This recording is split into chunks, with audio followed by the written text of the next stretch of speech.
This week we work on the electrical fixtures, so we have the garage light installed and working.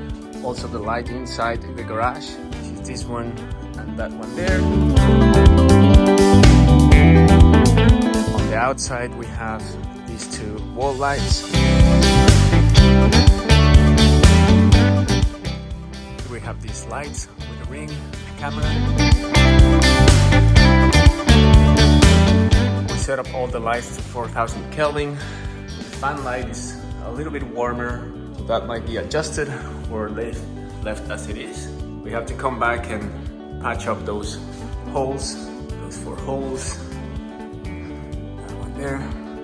We have the pendant lights installed and also the counter lights. The backsplash is finished. Also the tile is finished here